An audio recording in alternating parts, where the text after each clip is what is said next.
Hi guys, David here from Think Renewable. A frequently asked question that we get from customers is why is my inverter only a 5 kilowatt inverter and my PV system is a 6.6? So when the team sold you the system and installed the system, we actually oversized the panel array to maximize the power efficiency of the inverter. For example, if it's 9 o'clock in the morning, it's quite a cloudy day, a 6.6 kilowatt PV array may only be producing 3 kilowatt hours, which means your DC to AC conversion from the solar inverter will transform the 3 kilowatts through to usable energy in the house because it's a 5 kilowatt inverter.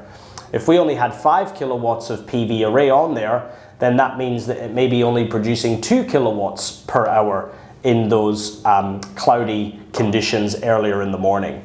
So having a larger PV array allows your inverter to get to its maximum output earlier and also maximize conditions that aren't favorable for the solar energy production. So this was done deliberately. All solar systems in the market typically oversized by up to 33%. So if you've bought an 8 kilowatt inverter, you'll have 10 kilowatts of panels, 10 kilowatt inverter, 13 kilowatts of panels.